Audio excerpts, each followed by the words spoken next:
नमस्कार। मैं नईम श्री अरबिंदो सोसाइटी की ओर से आप सभी का हार्दिक स्वागत करता हूं।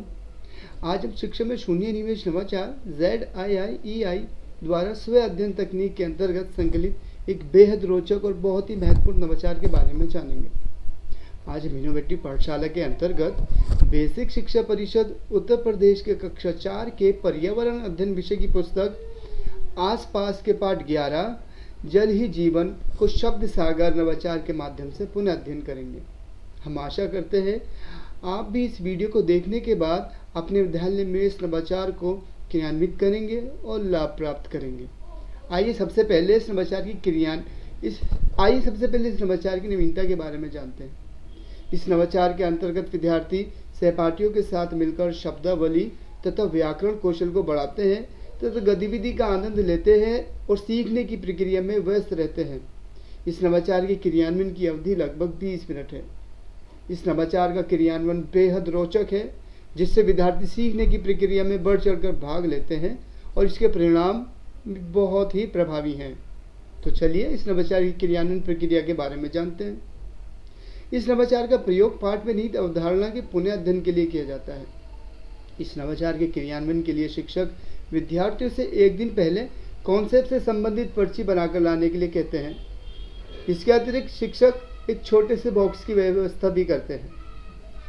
उदाहरण के लिए, यदि शिक्षक ने जल के स्रोत की अवधारणा का चयन किया है तो शिक्षक जानकारी देते हुए बताएंगे कि आज हम सभी एक बहुत ही मनोरंजक खेल खेलेंगे, जिसके लिए आपको एक डिब्बे में आप जो पर्चियाँ लेकर आए हो उनको इकट्ठा करना होगा। सभी विद्यार्थी साथ लाई हुई पर्चियों को डिब्बे में डालते हैं।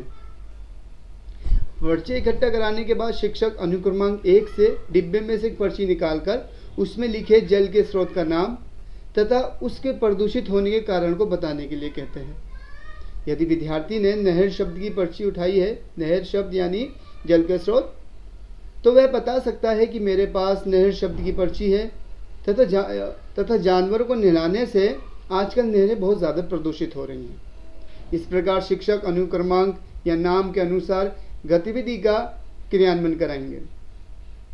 इस गतिविधि के क्रियान्वयन के लिए शिक्षक को कुछ बातों का ध्यान रखना आवश्यक है, जो कुछ इस प्रकार है। सभी विद्यार्थी जल के स्रोत की पर्ची बनाकर लाए हों, ये शिक्षक सुनिश्चित करेंगे। गतिविधि कराते समय सुनिश्चित करें कि सभी विद्यार्थी की बारी आ जाए। विद्यार्थी द्वारा ना बोल पाने की स्थिति में शिक्षक उनकी मदद कर सकते हैं। शिक्षक पर्ची पर शब्दों के साथ उससे संबंधित चित्रों को बनाने के लिए भी कहेंगे, ताकि जो विद्यार्थी पढ़ नहीं पाएंगे वे चित्रों को देखकर वाक्य का निर्माण कर सकेंगे, जिससे कि पूरी कक्षा की सहभागिता इस गतिविधि में हो पाएगी। शिक्षक प्रश्न पूछते समय एक एक प्रश्न सभी से पूछेंगे, जिससे गतिविधि में सभी की सहभागिता बनी रहे। सभी विद्यार्थियों को समान अवसर मिलना चाहिए, इस बात को भी शिक्षक सुनिश्चित करेंगे। इस नवाचार के क्रियान्वयन के द्वारा सीखने के प्रतिफल भी प्राप्त होते हैं, जो कि बहुत आवश्यक है। जब भी हम कोई भी हम गतिविधि कराते हैं, उसमें जो सीखने के प्रतिफल होते हैं वो बहुत ज़्यादा मायने रखते हैं। इस गतिविधि के दौरान भी बहुत से जो है सीखने के प्रतिफल प्राप्त किए गए हैं। जैसे बच्चे जो हैं दैनिक आवश्यकताओं की वस्तुओं जैसे भोजन, जल, वस्त्र के उत्पादन तथा उनकी उपलब्धता, स्रोत से घर तक पहुंचने की प्रक्रिया का वर्णन करते हैं। उदाहरण के लिए फसल का खेती से मंडी और फिर घर तक पहुंचना, स्थानीय स्रोत से लेकर जल का घरों व पास पड़ोस तक पहुंचना और उसका शुद्धिकरण होना। इसके अलावा स्वच्छता, कम उपयोग, पुनः चक्रण के तरीके को सुझाते हैं। विभिन्न सजीवों जैसे पौधों, जंतुओं, बुजुर्गों तथा विशेष आवश्यकता वाले व्यक्तियों, संसाधनों की देखभाल करते हैं। जो है इस गतिविधि के अंतर्गत विद्यार्थी विभिन्न जल स्रोतों के नाम भी बताते हैं। तो ये थे कुछ सीखने के प्रतिफल जो इस गतिविधि के क्रियान्वयन के दौरान प्राप्त किए गए।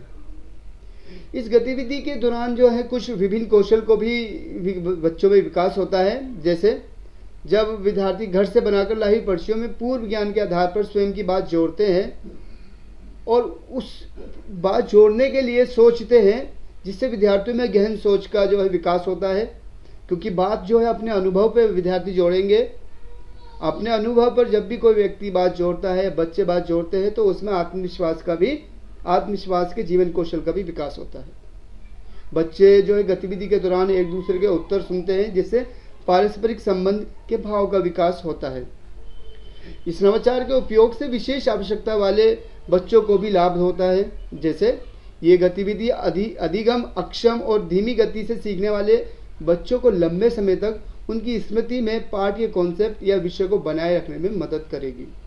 ये उनके लिए भी एक उपयुक्त गतिविधि है, क्योंकि उन्हें आमतौर पर देखकर शब्दों को याद रखने में समस्या होती है। इस गतिविधि को नियमित रूप से क्रियान्वित करके विद्यार्थियों की शब्दों को देखकर समझने की जो क्षमता होती है, उसमें सुधार किया जा सकता है। दृश्य अधिगम से ADHD बच्चों को किसी विशेष विषय को लगातार कक्षा में देखकर सीखने में भी मदद मिलती है, जिससे कॉन्सेप्ट उनके दिमाग में लंबे समय तक बने रहेंगे। तो ये था आज का जो हमारा नवाचार शब्द सागर। इसी तरीके के और नवाचार हम आपके लिए लाते रहेंगे। अन्य नवाचारों, उनके क्रियान्वयन प्रक्रिया को जानने के लिए हमारे ZIIEI के YouTube चैनल को अवश्य सब्सक्राइब करें। अगर यह वीडियो आपको जो है अच्छा लगा तो इसे प्लीज़ इसे लाइक कीजिए। अगर आप ये वीडियो फेसबुक पर देख रहे हैं तो ZIIEI के फेसबुक पेज को अवश्य लाइक करें। आप नीचे दिए गए लिंक पर क्लिक करके इनोवेटिव पाठशाला ऐप को भी डाउनलोड कर सकते हैं। धन्यवाद।